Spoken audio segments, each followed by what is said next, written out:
In this video, I will show you how I retouch skin in my portraits. I like to use 4 Photoshop tools while retouching: the clone stamp tool, the healing brush tool, the spot healing brush tool, and the patch tool. I usually make my changes on the new layer so I can easily recover if I don't like what I've done. I also zoom in when I make changes to make it easier to see what I'm doing. The clone stamp tool copies pixels from the sample area to the target area. I want to start by creating a new layer where I'll be making my changes. Now I like to use a soft round brush, just a little larger than the area I'm changing. So let's go ahead and set hardness to 0. I've got a round brush, and let's set the size just a little bit larger than what I'm changing. We'll use normal mode. Set the opacity around 15%. The flow, leave that at 100%. We want it aligned. And we want to sample current and below, because we're making our changes on this new layer, but we're sampling from our original layer. Now move your cursor to the point you want to sample. Say here. Do Alt, left click to sample. Move it to the place you want to put it, and left click again multiple times, and you'll paint over it. Let's do that again. Alt left click to sample, then left click to paint over, Alt left click to sample, and left click to paint over. Painting with a soft brush with a low opacity multiple times blurs the edges of the change, blending it with the rest of the image, but at the cost of losing some of the fine skin texture. You also have to be careful not to place multiple copies close enough together so that they're recognized as a repeating pattern. The healing brush tool copies only the details from the sample area to the target area, leaving the original colors and shading. I like to make my changes on a new layer, so let's add a layer here. I like to use let's select the healing brush, and I like to use a brush that's hard, round, and just a little larger than the thing I'm changing. So make it 100% hardness, make the size just a little larger than the area I'm changing. Let's leave the mode at normal. We want the source to be sampled. We want it to be aligned, so check that one. And we want to sample current and below, because we're making the changes on the new layer, yet we're sampling from the original. Place your cursor over the area you want to sample, and then Alt left click to sample, left click to paste it. Let's do that again. Alt left click to sample, left click to paste it, Alt left click to sample, left click to paste it. Changing only the details while leaving the colors and shading blends the changes with the rest of the image and makes repeated patterns less recognizable. The spot healing brush tool works like the healing brush tool, but it automatically selects the details from near the target area to replace the detail in the target area. It still leaves the colors and shading unchanged. I like to use a new layer for my changes, so let's add a new layer.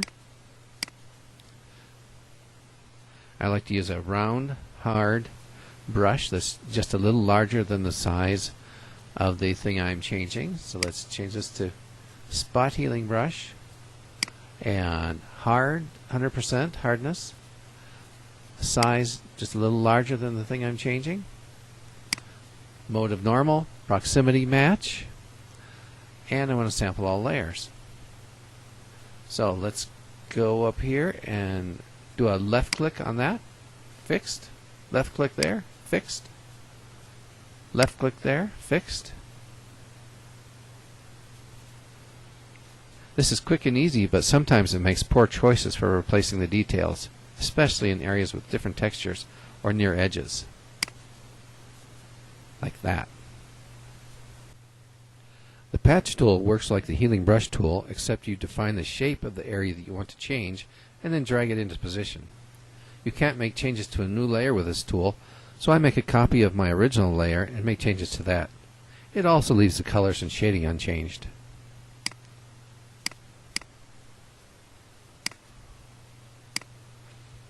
Let's select the patch tool. I select destination for the patch and do not check the transparent box. Now to make the change, depress your left mouse button to draw a patch, then push it down again and drag that patch over and drop it, and there's your change. Let's do that again. Left mouse button to create the patch, then drag it with the left mouse button. There's your change. Left mouse button, drag, there's your change. The patch tool can be especially useful if you're trying to do something near an edge where some of the other tools would have problems. My favorite technique for retouching is based on frequency separation. This technique separates the image into a high frequency layer for details and texture and a low frequency layer for color and shading, which can be corrected separately, removing the blemishes while leaving proper fine skin texture and color. It also gives you more control over your corrections. Let's start by creating two new layers from the original.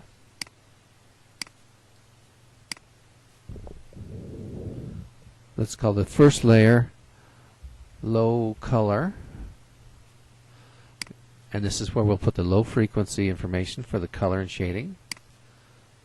Let's duplicate it again and create high texture. This is the layer where we'll put the high frequency information, the details and texture. Turn off the high texture layer, select the low color layer. Now let's get rid of the high frequency information from this layer by doing a blur on it. Let's do a Gaussian blur. We want to blur it enough so that we don't see the fine details anymore. And that looks about right. So here we have the colors and the shading on our low frequency layer. So let's select the high texture layer, turn it on, and let's subtract the low frequency layer from it to leave just the high frequency information. We do that with the apply image command. Here we want to use the same image as the source, but we want to use the low color layer, RGB channel. We want to invert it and add it, which is the same as subtracting. I want to use 100% opacity, a scale of 2, offset of 0. Let's see what we get. So this is a grayscale version of your picture. It's the high frequency information. There's a little bit of color in there, but that's okay. Now let's combine the two layers into something that's more easily understood. And I'll do that with the linear light blending mode. So this image looks just like what we started with, except now we have the texture and the details on one layer, which we can edit on its own, and we have the color and shading on another layer, which we can edit separately. Let's start by changing some of these details. Select the high texture layer. Now select the clone stamp tool. We want to have a very hard brush, so make it 100% hard. Make it just a little bit larger than the thing we want to change. Set the opacity up at 100%. This makes it a very hard brush, so it keeps our texture good all the way to the edges of the brush. Use a normal mode. Leave the flow at 100%. We want it aligned, and we want to sample the current layer because we want to make detail changes on the detail layer and color changes on the color layer.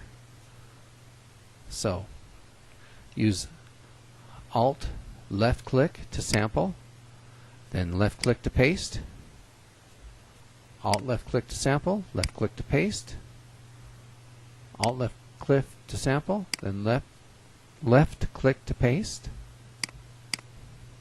It's actually quite simple and fast when you get it set up. So you can change the details this way. Now, say I want to change some color part of the picture. I want to get rid of this shadow. So let's select the low frequency version so we can edit the shading. Again, we're going to use the clone stamp tool. But now we want a very soft brush because we want this shading to blend, the colors and shading to blend on the edges. So set the hardness to 0. Let's make it a little bit larger brush. Normal mode's good. Opacity, let's take that down to about 20. Leave the flow at 100%. We want it aligned, and we want to use the current layer for sampling again because we want to put low frequency information on the low frequency layer. And now let's go in and do Alt left click to sample, left click to paste, and let's paint in new color over the top of that texture. And I just made the shadow go away. At least most of the way.